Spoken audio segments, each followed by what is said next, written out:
for America. My boy, Reed Coverdale, host of The Naturalist Capitalist. As the left becomes less religious, they become more statist. And as the right becomes more religious, they still become more statist. Whenever you add government, you by default remove community. But it actually starts with Bush, right? Like in 2006. That'd be the most satisfying, like, chair shot, ka-chung. And I have no intention of keeping any promise that I make. The radical messaging is almost more pragmatic sometimes. It's bad that the state is as big as it is.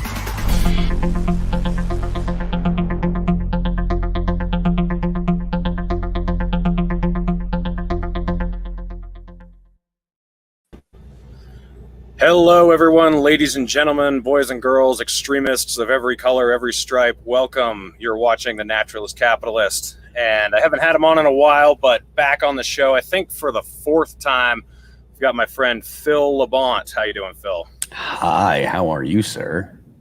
I'm good. Did you miss me? I did, a lot. A lot. The facial hair has gone through some evolutions. Yours, not mine. I approve of each and every one. Oh, good. All right. Yeah, you never know what you're going to get with me is when it comes to hair. So what's the last several months been like? I know you've been touring. How has that gone with COVID? Has that been ridiculous, or what's the deal with that? It has not been ridiculous. Obviously, flights, you've got your masks, which is, I mean, to be honest with you, from my perspective, it's slightly annoying because wearing it for, the time that you're on the plane is annoying, and in between, in your layovers and stuff. But I mean, as soon as you go to a restaurant, you take it off. So, I mean, I think that from my perspective, and this is the opinion of a guy that yells at a stick for a living. So take that for what it's worth. But from what I can gather, masks are very much a just something to make people feel better. They're not extremely effective. When they are effective, it is at keeping someone that currently has COVID or is carrying COVID from spreading it around. It doesn't prevent you from getting COVID, right? Or from being exposed to COVID. So it's more about limiting the viral load in a given area than anything else. But hey, fine. People want to see people wearing masks. I'm okay with it. When I'm indoors or at on the air, at the airport or on a plane, no problem. Fine. I'm easy. We played in Sturgis, and that was largely maskless. It was very, very much an outdoor thing. I don't know if you've been to Sturgis or not, but so you know what it's like. Everything's outdoors. The show was outdoors. There was probably a couple thousand people, maybe 1,000 people or something like that when we played, and the show was killer. It was an outdoor venue, so it was, people were doing their thing and whatever.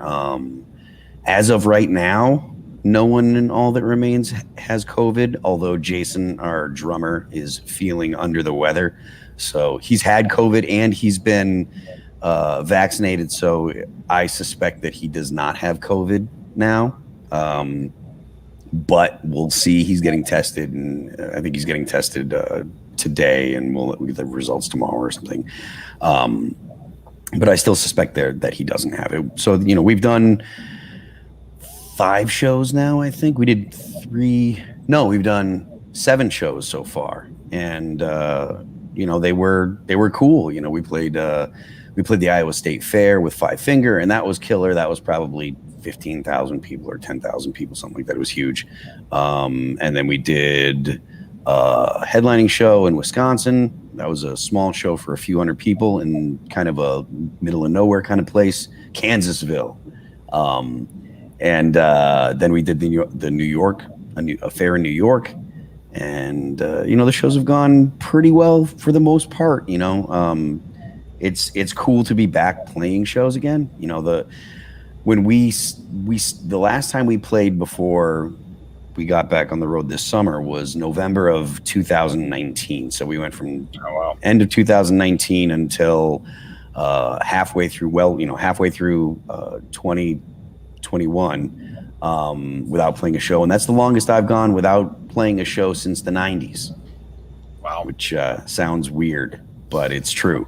So yeah, things are okay out there in the real world. I know if you're on the internet, specifically on Twitter, it's a very white hot culture war that you're exposed to.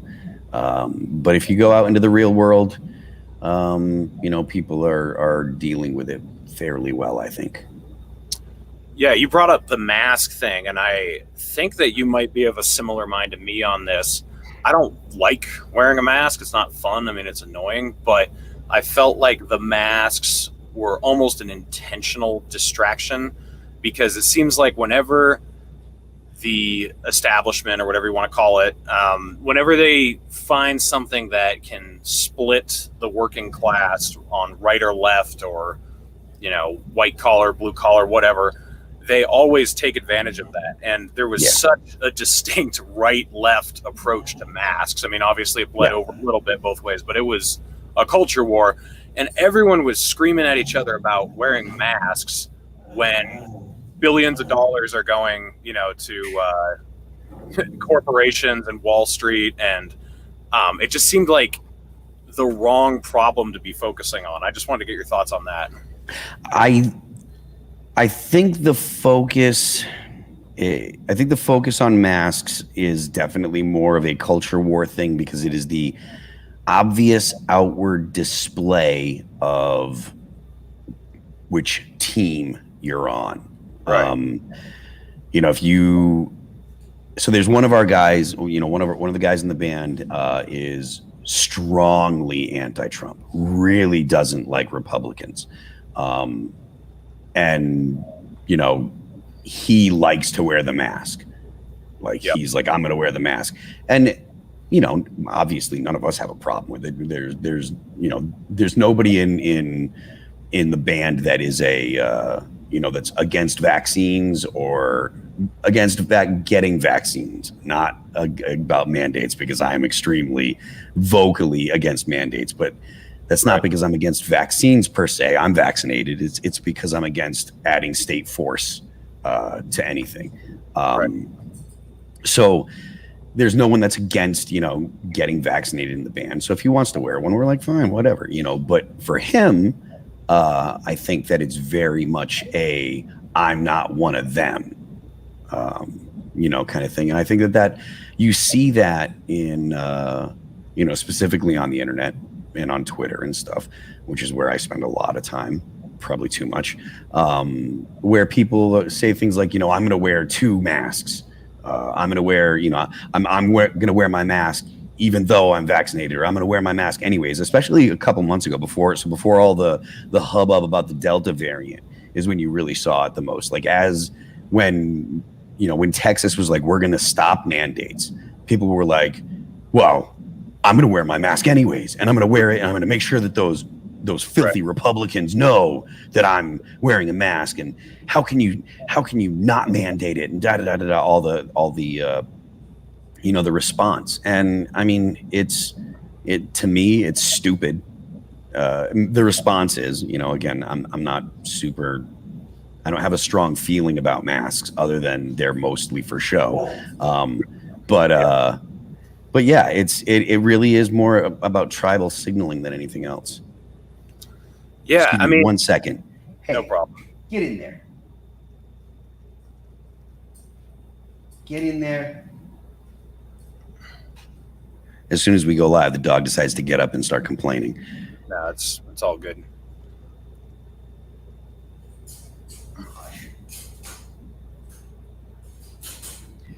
So anyways, you were saying, I'm sorry. Yeah, it seems like people's brains are broken, that they're going to live with this forever. I think some people I think really will wear masks until they die now. Like, it's just something that they're always going to do. And it just makes me think, like, you weren't worried about this during flu season or any other sickness that's come about. And I also wonder the evolutionary long-term effects of this, because I think that we've already screwed ourselves by sanitizing everything all the time before COVID. Like, it seems like we've killed immunity. It seems like we've brought defects into our society that we wouldn't have had otherwise. So with this hyper ultra sensitive attitude toward any germs at all, I feel like that's going to have a long-term negative effect. Yeah, that's something that I'm cognizant of, and I think that you're probably right. The over sanitization of people's homes and stuff. I do worry about that. I also worry about what that's going to do on the evolution, due to the evolution of bacteria and microbes and stuff, because we're already seeing certain pathogens. I'm not sure if that's the right term or not, but certain bugs are resistant to things like penicillin and amoxicillin. They're getting a resistance because people don't use their medications properly. They don't take them long enough or whatever. And also just because that's what evolution does. Right. When you find it, to think that it's not a constant arms race between pathogens and the host organisms of those pathogens is probably a bad position to take. Evolution is going to find a way. It's been finding a way. It found a way from single cell organisms up to dummies tweeting dumb things on Twitter. It's going to find a way around you washing your hands, right? Like, it's going to. So to think that we have a solution to evolution is probably a very arrogant perspective to take. And I do think you're right. I do think that there's the possibility of over sanitizing our lives and over cleaning and stuff. I mean, I like my place to be clean as much as the next guy. Well, maybe more, but even still, like, I get it. And I think that you're probably onto something. I think there's probably there's something to be said for that theory. Yeah. The other thing that I find kind of funny is how religious scientists, or not scientists so much, but people who follow science have turned it into a religion, which, the reason I love science is because science doesn't actually ever prove anything. It really only ever disproves things. So, yeah. Gravity is still a theory. It's just that we've disproven so many other possibilities that's pretty much the only idea we have left right now. But if you could disprove the theory of gravity and say, no, that's not why things fall toward the center of, a globe or whatever, like, it's this other thing. If you could find something else that explained why things fall to the ground and disprove gravity, you would change the world. And that's always been the whole idea of science to me. But the last year and a half, science has been a religion. And with religion, it's always, this is ultimate truth and you cannot stray from it. We have decided it for you. That's what it has been this entire time. They've moved the goalpost, but each time they move the goalpost, it's absolute. And if you question it, you're a heretic and you need to be burned at the stake.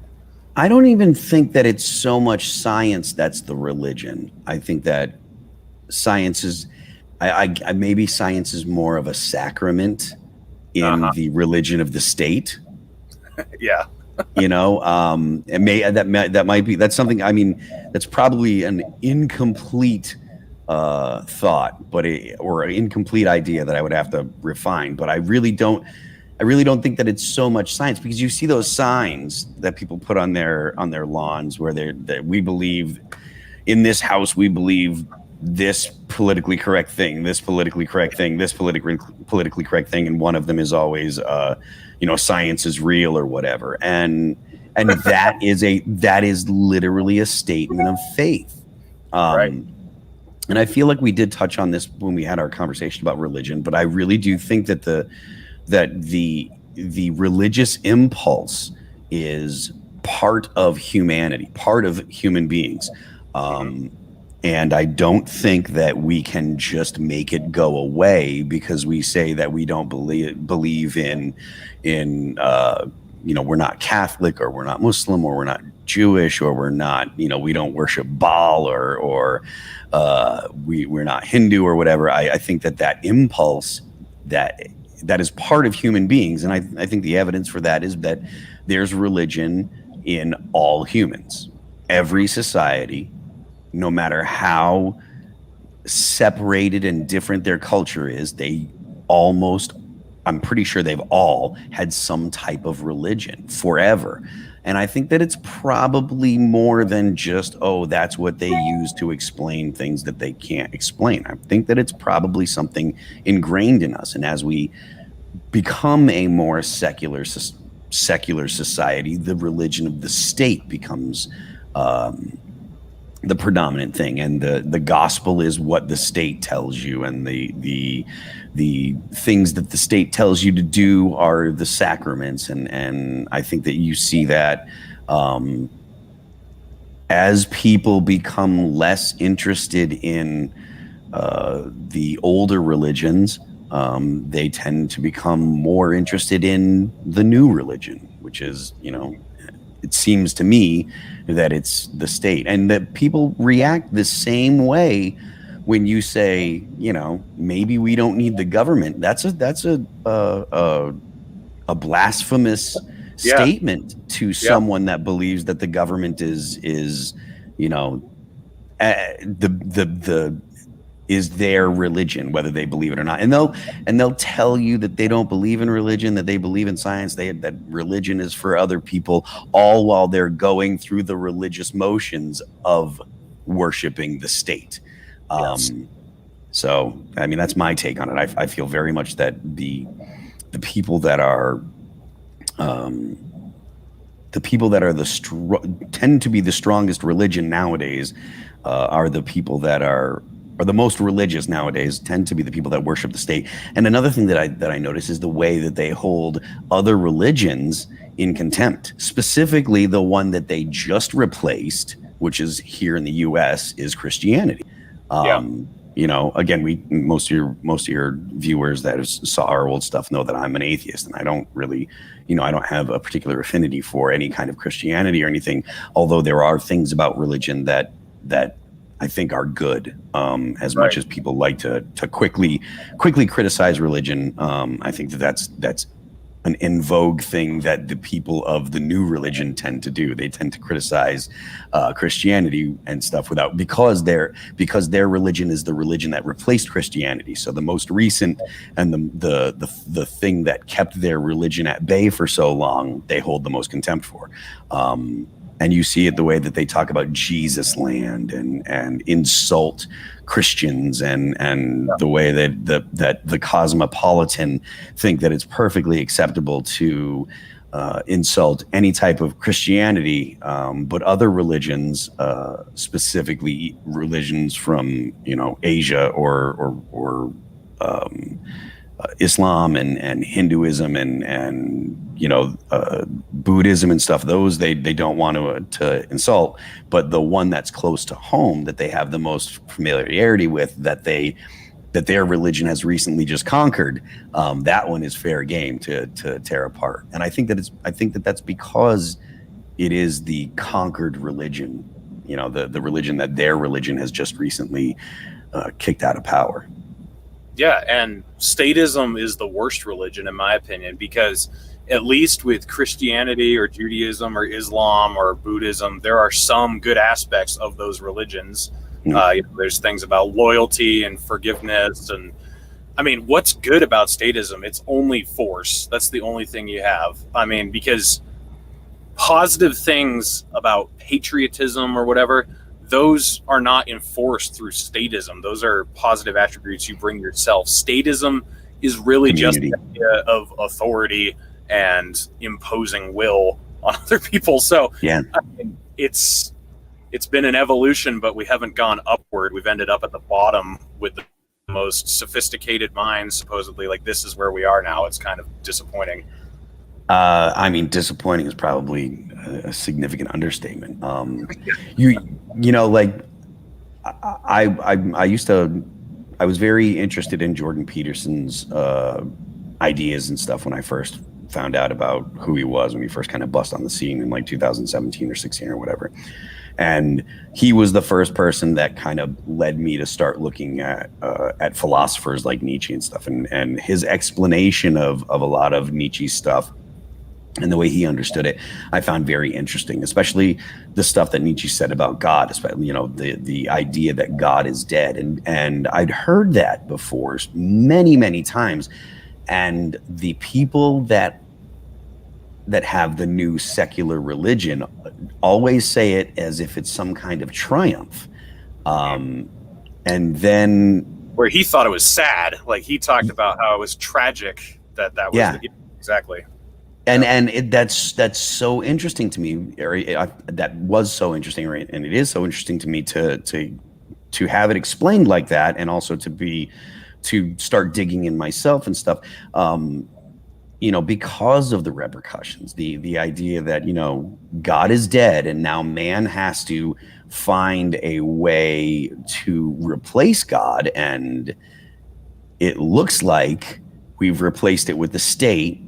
And that has led to the industrialization of murder and killing. And the 20th century is the most atrocious when it comes to murder of innocent people by government in all of human history. And it's because of the industrialization of murder.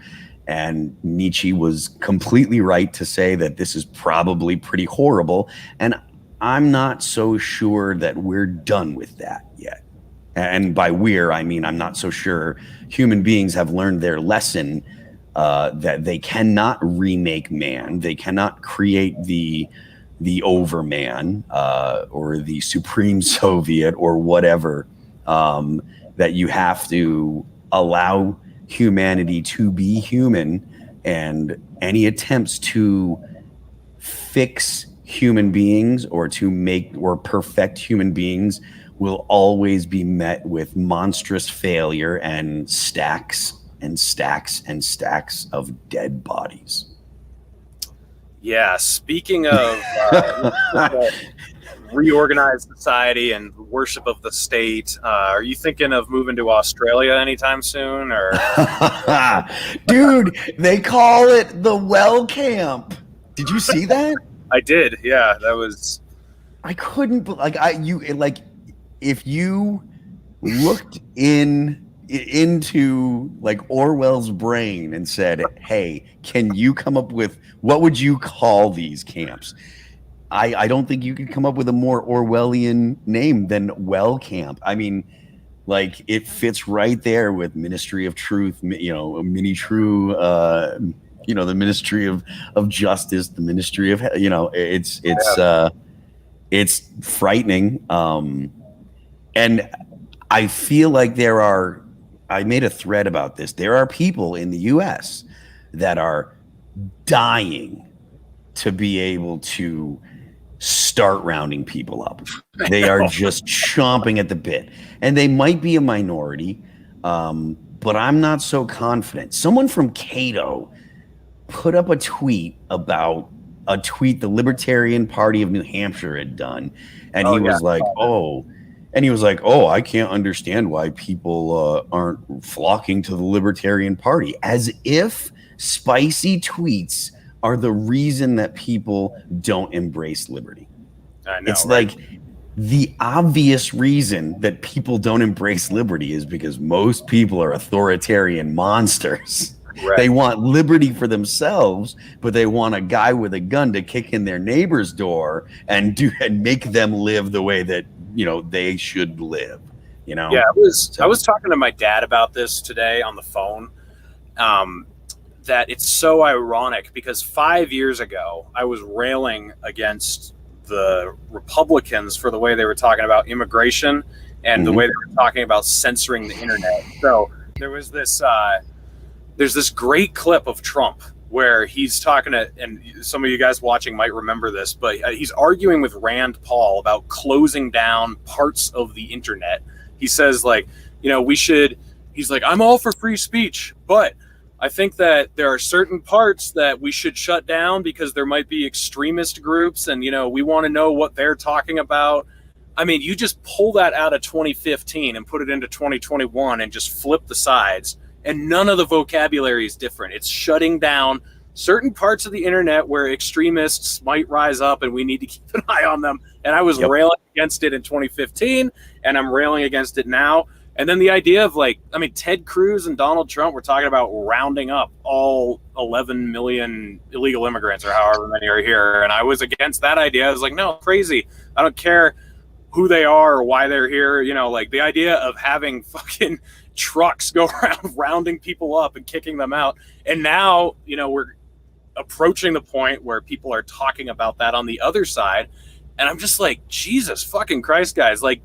If you are okay with doing this to somebody else, it'll eventually bite you in the ass. It's that whole... It will be you. It's that quote from that pastor in Germany, they came for the Jews and I didn't do anything. And they came for the gypsies and, all this list. And then they came for me and no one was left to, protect me. And that's what we're living in right now. It's just insane. It is. And it's entirely frustrating. I mean, this year we're celebrating a 15-year anniversary of one of our records called The Fall of Ideals. It came out in 2006. And the title, The Fall of Ideals, was because 15 years ago, I was starting to notice that things that I grew up thinking really mattered, people didn't really seem to feel like it was important anymore. And I was like, guys, these things are, I always was like, these things are important. They matter. It matters how we treat the Constitution. And I know that there's an argument against the Constitution, or there's plenty of arguments against the Constitution. I've heard them, I'm familiar with them, and they are compelling. I think that the reason that I find them more compelling now than I would have, say, 15 years ago is because there have been so many people that have been educated in a way at public schools to think that the Constitution doesn't matter, or it's not actually a limit on government, or it shouldn't be a limit on government, or whatever. I understand that the Constitution is only a set of ideas and it's only as good as your society. And that's what I was saying. That's what I was thinking when I said the fall of ideals, because as much as we want to believe, especially conservatives want to believe that the Constitution is what limits the government, it's not. It's the people that limit the government. And as long as there are enough people that want to limit the government will stay limited. But as soon as people don't care and they don't want to limit the government, the Constitution is just a piece of paper. And there is part of me that is given hope by people like Michael Malice and the things that he's saying that are reaching people on the right, like the whole, cops, ACAB stuff. Like Michael Malice has a significantly worse view of police than I do, but I am not a thin blue line guy by any stretch of the imagination. I think that I heard Joe Rogan say, if you have, 13 good cops and one bad cop, but the 13 don't turn in the one, you actually have 14 bad cops. And that's the truth. The whole thin blue line thing, that's a load of shit. And that's how you end up with entirely bad police. Like if the police aren't policing the police, then they're all bad cops. If the police aren't saying, look, you're breaking the law by violating that guy's rights, then you're a bad cop too. If you turn your head, if you think, oh, I'm not going to turn in my buddy, I'm not going to, narc out my cop friends, well, then you're all bad cops. And so all of you police that won't turn in your buddies because you're all cops and you don't cross the thin blue line, Michael Malice is right about you. You're all garbage, Yeah. And that's because you're breaking the law that you're supposed to be upholding, and you're doing it for good old boys club. And if that's the case, and you're only there to pick up a paycheck and do what you're told, and you're not going to stand up and say, wait a minute, we're not going to violate the people's rights, because the people are what give us our power, the people allowing us to have the legitimacy of the monopoly on violence. And if the people don't want us to have that, then we have illegitimate power. And if you're not gonna admit that, then you're just an illegitimate guy with a gun, Yeah. I put a tweet out today that said, what's happening in Australia can 100% happen here, even with a constitution and 500 million guns. Constitutional rights and guns don't stop tyranny. People stop tyranny, and we're not doing shit. So, that whole Rothbardian idea that we are not the government, I do agree with that. Like, when the U.S. government bombed Syria, that's not me bombing Syria. I don't agree with that, and I do everything I can not to do it. But it's not quite that cut and dry either. Like, there is some power that we have against the government that we don't use. Like, people, we outnumber the government by such a large percentage, and we just don't do anything about it. We just let them do whatever they want. So maybe we're not the government, but we are, in a way, responsible for the government that exists now, and it's our responsibility to counter it. Sure. So, yeah, you can wash your hands of what it's doing because you don't approve of it, but at the same time, like, it's kind of on you to try to do something about it. You know what I'm saying? Yeah. And I think that the fact that people on the right are starting to say, well, maybe if the people on the right, and not just the far right or the libertarian right, but what you would consider your regular conservative right, are starting to say, look, if people like Jack Posobiec are being put on lists, if people like Donald Trump are going to be called all the bad names because he's Donald Trump and because he threatens the establishment, if people like, people that were in the Trump administration, people like Rudy Giuliani, right? Like, Giuliani is not an anarchist. Right? He's not a libertarian, but he is being treated by the mainstream as if he is a far-right extremist. And so your average, conservative that remembers America's mayor right after 9/11 and the job that he did by being a steady hand in New York, and people that have a very favorable view of Rudy Giuliani because of what they saw, his behavior and his leadership in New York after 9/11, they're going to look at the cops that would kick in his door. They're going to look at the feds, and they're going to say, maybe the cops aren't all the good guys. Maybe the cops are just going to do what the government tells them. And then they're going to look back at history, and they're going to see the World War II bad guys that say things like, oh, I was just doing what I was told. I was just following orders. Those guys didn't get away with it. We're just following orders. And I'm not trying to make connections to, calling people, not saying that what's going on now is Nazis. But what I'm saying is that it's not okay to say I was just following orders, specifically for the military and for people in positions of power, because they swear an oath to the Constitution. And it's very clear when you're violating people's rights. The Constitution is, again, I bring up the Constitution a lot because it is the tool that we have to make an argument more than anything else. It doesn't actually prevent things, but I do think that the Constitution is useful in making compelling arguments. And I think that's something that I've been thinking about lately, about the usefulness of the Constitution. I made a tweet about it the other day because I teeter back and forth between, is the Constitution worth anything? Is Lysander Spooner right? Or were the framers right about the Constitution? And I go back and forth because, again, it is just a piece of paper. And I think that it might be that the most value in the Constitution is making arguments and using the Constitution as a persuasion tool than actually expecting it to do anything. If you can point to someone and be like, look, that's not right, that's unconstitutional, this is why, your average normie who still thinks the Constitution has some kind of magic power will be like, you can convince them by using arguments and referring to the Constitution. I mean, your average anarchist, you're not gonna convince them.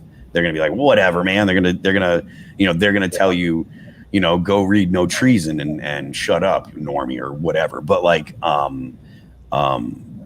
if you can use the Constitution to convince people that the government is clearly outside of what is, its legal role, then I think that it is, at the very least, it's still useful. Yeah, it's sort of the Ron Paul approach with the Constitution. I mean, that's what Sure. he did. He kind of brought it to normies to explain how massive the government has become. On my Twitter name is Reed Coverdale Extremist now, and that's sort of a joke because that harkens back to Brennan at the beginning of this year when he was Sure. kind of grouping everybody who wasn't a cucked liberal as Big part of the reason why I'm literally in Texas right now, Yeah. But it is kind of hilarious. I want to make a video about this. I'm an extremist because I think it's wrong that we're bombing 7 countries. I think it's wrong that we incarcerate people for what they want to put in their body. I think it's wrong. Or for what they don't want to put in their body nowadays. Want to put in their body. Yeah, that could be coming. I think it's wrong that the government is spying on us and, tapping our phones and looking at our search history. That I think it's wrong that, just you could name the abuse down the line that I don't agree with. But that makes me an extremist, where if you reframe these arguments to normies and you say, imagine if the government wanted to lock you up for smoking a cigarette or having a beer, you wouldn't have that, would you? And they'd be like, no, of course not. And you'd say, well, are you the extremist for thinking that way? It's so I don't know. I'm sort of embracing the label while simultaneously trying to show how ridiculous it is. And some people can't handle it. I made a lot of McCain posts yesterday because it was his death anniversary, but they were hard in the paint, I realized. But I think for some people, they if they actually think about what I'm saying, they'd be like, okay, he's got a point. And I don't really know where that line is. I don't know when being too extreme just pushes too many people away, because especially on Twitter, there's that weird line where you've got to be bold and shocking enough to get people's attention, but then at the same time you can be so vulgar and so crass and so obnoxious that people won't want to listen to you anymore. And I've definitely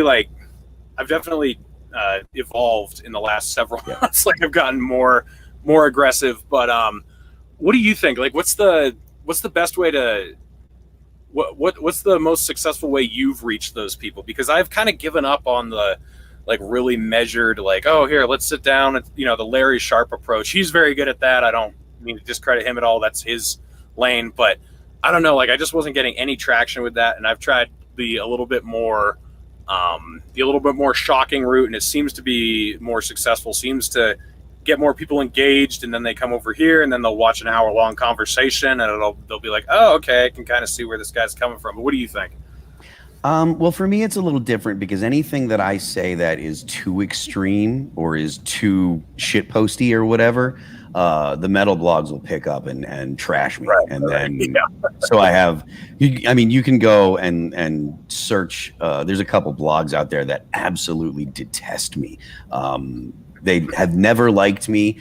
Back in, again, 15 years ago, they were criticizing me, but this is before, social media became what it is today, and their politics and my politics have kind of gone like that. So they've spent the past decade really just every chance they get, they go after me. And so for me, I think it's most effective to try to tweet a flat criticism that shows how absurd whatever it is that I'm referencing is Steve Van Zandt, the guy that's in, I think it's Stevie Van Zandt or something like that. The guy's he's in Bruce Springsteen's band, and he's on Sirius XM, and he said something the other day that was totally hyperbolic, and my reply was just, and it was like he associated COVID with a nuclear war. So I was just like, COVID is not a nuclear war. Oh yeah, I think I saw that. Yeah. And then people started jumping in and trying to actually me into why COVID is like a nuclear war. And so I just kept retweeting the most hyperbolic, absurd, idiotic take saying COVID is not like a nuclear war, because I stand by that statement. COVID-19 is not like a nuclear war. That sounds period. Like a weakest position to me, Phil. I know, right? So for me, I think that it's most useful to take ridiculous positions or take the ridiculous things that people say, and to, in a very flat, uninsulting way, just contradict them and do it not hyperbolically, not with no insults. Just kind of like, just imagine like some guy going, no, this is not, no, COVID is not like a nuclear war, and people can kind of be like, oh yeah, that's really stupid. A nuclear war would be, hundreds of millions of people would die, and it might possibly, ruin the entire planet. And COVID has killed 4 million people on a planet of 7 billion. That's right. 7,000 million. Yeah, I kind of use your tactic when I'm driving, because I'm not allowed to flip people off, and if I get angry, it can be. So if someone does something really stupid, I make zero eye contact, and I just stick my thumb out the window. Yeah, because it's if you don't make the eye contact and you just give them the thumbs down, they don't have the same recourse that they would if you flipped them off or screamed at them, because then once you do that, you almost validate whatever response they're going to give you. And so the thumbs down out the window is just like the flat. I like that. I like it. Yeah. Straight face. Boo. Yeah. Oh man, and believe me, there are some fucking retards out there. It's I'm sure to go beyond the thumbs down, but I think it's great that we all have our own approaches for messaging.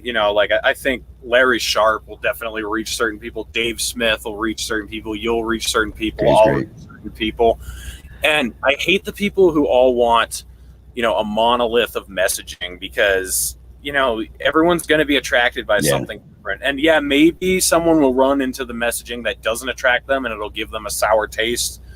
But, that's just the chance you got to take. You want to have as many people with as many different styles out there as you can, because things are fucked up. Like, people are, if there is ever going to be an opportunity to get people's attention and say, hey, we don't think what's going on right now is great, it's right now, because a lot of people are like, what the fuck?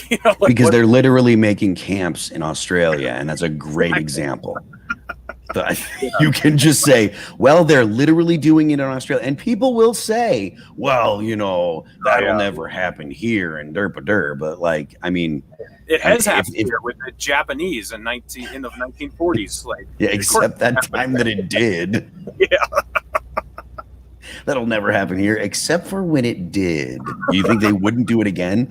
Again, right. Jesse Kelly, who's a really, really conservative, very normal conservative guy, but he gets along with Michael Malice really, really well, so he can't be that bad.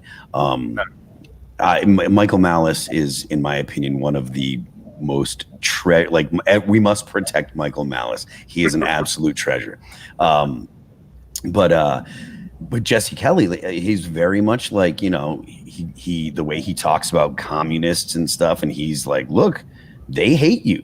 they want to put you in a camp. There are people in America, and I think he's right. There are people in America that want nothing more than to see people that are Trump supporters, and really what they mean is anyone that doesn't agree with them, because they say it's the Trump supporters, but the first thing that they do is anyone that disagrees with them, they insult and say that they're a Trump supporter. So they might say, oh, we should put all those Trump supporters in a camp. And then you'll say, well, what about the libertarians? Well, they'll say, no, there are no libertarians. They're just Trump supporters. Because what they actually mean is anyone that doesn't agree with me needs to go to a camp. And I think that the numbers are significantly higher than most people are comfortable with admitting. And I think the evidence of that is, history. The behavior in the during the Cultural Revolution in China, the behavior of the people that were the Red Guard and stuff.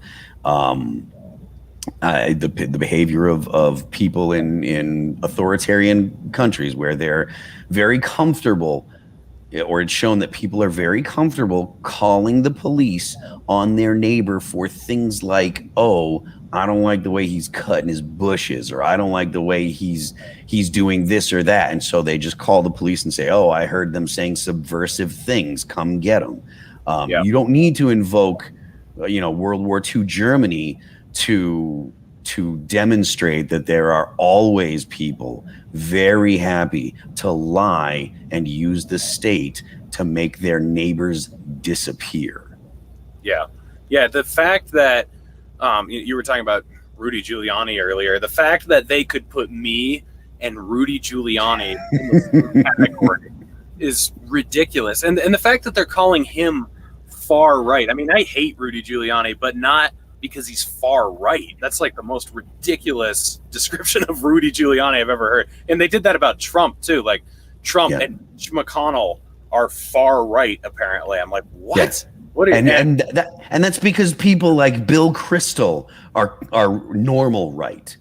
Bill Kristol and Jen Rubin, they're the conservatives. What they are is they're establishment pets. And they're the most disgusting people. And it happens on both sides. Like Nancy Pelosi is apparently far left, where if you take Mitch McConnell and Nancy Pelosi and you compare their voting records, most of it's going to be exactly the same. They're going to have a couple things that they pander to their base on, but mostly everything they've completely supported in unison. And I think that's by design, that they're creating this false dichotomy between, who is on each side. Because I've had a couple far left people on this show that agree with me on most things. Like they're not. One of them wasn't even politically active, and I was talking to her for about an hour, and what she was describing as her way of subverting the political system was basically agorism. And I was like, you and me, like, we could get along great. Like, we don't have anything at odds. I mean, you might have some different views personally or economically, but you and I could get along together way better than Mitch McConnell and I could, or Nancy Pelosi and I could. But they're trying to drive this wedge and make us think that everybody on the left wants us in camps. And then they're trying to make everyone in the left want us in camps, and it's just crazy. I mean, it's effective too, because, so many people work inside now, or work from home, or work in a cubicle. Sure. It's not like it was 100 years ago when you had people working shoulder to shoulder all the time, that actually know their coworkers, know what their life story was. Like, I've grown up that way. I mean, since I was 16, I was working as full-time as I could, and it was in a lumber yard first, and then it was at a line work company, and now it's truck driving.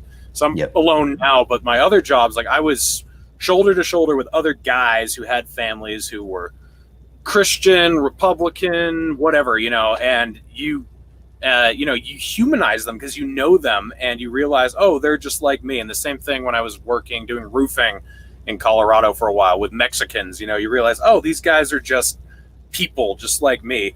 And so many people are isolated now that when all they hear about these people, whatever group it is on the news, and that they're the scum of the earth and that they're the reason everything sucks, it's so easy for them to otherize them and turn them into monsters, and then any political action against them is justified in their minds because they're not people. Yeah, it makes sense, and I might make some of the more strongly right-leaning people watching kind of cringe a little bit here, but it makes sense that Marx said the workers will band together. Not because I think obviously Marx was wrong. Capitalism has proven that socialism is not actually going to happen the way that Marx predicted. But when you're a working person and you work with Hispanic dudes, you work with black dudes, you work with, if you're a white guy, the people that you work with, they're people. Yeah. And you get to know them like people, and you'll poke fun at each other like normal people because they're just people. And the significant differences are definitely class-based, not race-based. People that are Barack Obama and myself don't have very much in common. But you and I, or a truck driver that's a black guy and myself, have a whole lot in common. We both travel all the time. Like, I'm not doing the driving, but I'm going from place to place to place. And, I'm not an upper crust wealthy guy. We're a working band. We play shows to make money. And that's just the way that we're more of a blue collar band. So I have way more in common with people that work for a living than I do with, say Barack Obama or George W. Bush or whatever. You know what I mean? And I think that's something that people don't realize, especially when they are in the more elite classes or whatever, if you want to call them elite, or the bourgeoisie, the bougie people. They don't realize that race isn't the big deal that they make it out to be. Class is the big deal. And when you've got poor people or working class people that spend time together, the skin color doesn't matter. It really, really doesn't. There are times where black people are going to get a crappy deal dealing with the cops. I think that's probably true. But I think that it's not a situation where your average white guy that works with your average black guy, they're destined to not get along. They've got far more in common than they do different. They're just people. Right. Yeah, totally. I got a few super chats here. I'll just read them. Just wondering if Phil can expand on his thoughts about condemning the Proud Boys or clarifying D's nuts. Never change, Phil. Thanks for all the great music, great shooting, and laughs. I don't even know what that's referencing. But so some guy, I made a tweet about the way that what's going on in Portland. And what has been going on in Portland. Over the weekend, Antifa beat the crap out of a bunch of journalists, and they were, saying that the journalists were putting the Antifa people in danger and blah, blah, blah, blah, blah. And I said something along the lines of, you can crap, people crap on the Proud Boys, but they largely give Antifa and the broad left a pass. And they don't call them out for their violence. And then I said, if you are against violence, you are against violence for everybody. And if you are not going to say you're against violence for everyone, just come out and admit that you're okay with violence, that you're ascribing to the logic of Herbert Marcuse's repressive tolerance. And then someone said, well, are you going to condemn the Proud Boys? And I told him to eat shit, because I'm not going to let someone push me around and tell me what I have to say. So I said what I said. That's all that I have to say. And that guy can eat my dick. That's the correct response. You can't, don't try and force people to say stuff. I mean, it was clear in the tweet that I wasn't endorsing violence. at all. I was specifically speaking out against violence. So being like, well, you have to specify this. Donald Trump, you might be able to bully Donald Trump into saying that shit. You're not bullying me into it. So shut your fucking mouth. Yeah, dude, it was amazing. A couple weeks ago, this clip came out of Ryan Dawson, and I didn't really like the clip, but I wasn't gonna trash my friend in front of people demanding that I denounce him. And then this clip came out of Olivia Rondo talking about Rothbard, and everyone was demanding that I denounce her, and I was like, fuck you guys. And it was kind of people from opposite ends of the spectrum. Like the more woke people were upset about Ryan, and the more shit posting people were upset about Olivia. And I was like, I don't need to defend anything they're saying, but like, if you're gonna come after my friends and demand that I denounce them, you can go fuck yourself. You know, like I'll talk to them myself, and I'll disassociate with someone when I want to. Like I will call someone out when I want to, when I feel it's necessary. Like, I mean, if you want me to tell you to go fuck yourself, then try to force me to denounce somebody. There is no more important liberty than cognitive liberty. That is the liberty to think and say what you want. And if you think, if anyone thinks that they're going to bully me into saying something because they think that I should or they want me to, they've got another think coming. You can eat my ass. I will get you a spoon. I love it. Let's see. What are 3 essential albums that Phil cannot live without? Fumbling Towards Ecstasy by Sarah McLachlan, Master of Puppets by Metallica, and Necroticism, Descanting the Insyllabrious by Carcass. There you go. Does Phil know Aaron Lewis? I do know Aaron. Aaron is a homeboy. He is from Western Massachusetts. I used to play shows with Stained when I was in Shadows Fall. We would play shows together at the clubs and stuff. Aaron is a very good dude. He's very Republican, so there are things that I would disagree with him about. He would call me a liberal, but he would say that I am one of the good liberals. There you go. Well, it's always great talking with you, Phil. It's been a while since I had you on last time. We'll have to make them more common. I really like the way you think. I think the most important thing that you talk about a lot is looking at people as individuals instead of collectives, because that's how you get to where Australia is building fucking prison camps. Because you've otherized people, you've dehumanized them, you can't even, these people have trouble differentiating people from the virus at this point. Like, instead of just trying to isolate the virus, which was what they were originally saying, now you're trying to isolate people. And the funny thing is it's a lot of these minorities that, liberals are usually gung-ho about protecting and defending. There are a lot of the people who aren't getting the vaccine. A lot of black people and a lot of Hispanic people are not getting it. And there's a lot of factors playing into that, but one of them is things like this Tuskegee project. That probably plays a role. Like they have a healthy distrust of the government. Any final thoughts or any plugs or anything coming up you want to talk about? Or I guess I wanted to really put a stamp on that. On the idea that people are individuals. The dehumanization of people is the fastest way to see your society fall apart. So if you do have a desire to see the United States not balkanize and not fall into civil war, the best course of action is to not look at people as groups, is to remember everyone's humanity and remember that people are people first. They are members of groups second. And if more people do that, then, I think that we can see the U.S. getting through what seems to be a cultural revolution without too much damage.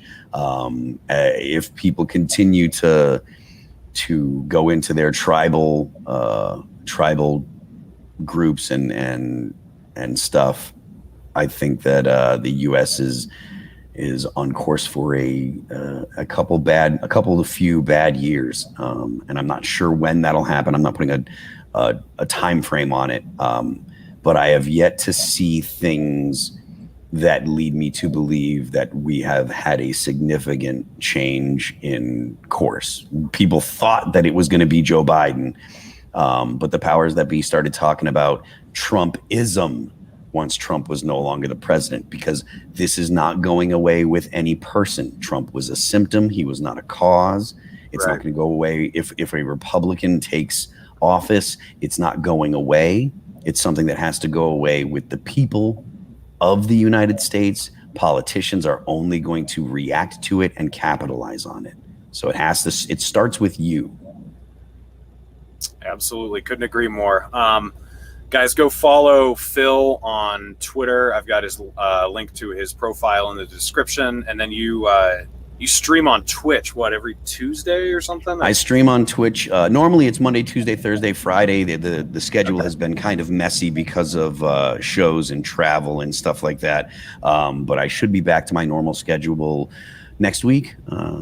Maybe I might stream tomorrow, but definitely Monday and Tuesday I will be streaming again. I'm Phil. It's just twitch.tv/Phil That Remains. I have a TikTok now, and that is Phil That Remains official. I had TikTok for a little while, and then I showed guns on a live stream, and then they booted me. So it's not regular Phil That Remains. It's Phil That Remains official. The other one is defunct. So. All right, guys. Well, go give him a follow everywhere that you have available, and I will be streaming with Peter Schiff on Saturday at 11 in the morning Eastern Standard Time. I've only got him for half an hour, so I'm not going to be able to ask him that much, but hopefully we'll get him back again soon. But please subscribe to the channel. And yeah, everyone keep looking at each other as individuals. Thanks, Phil.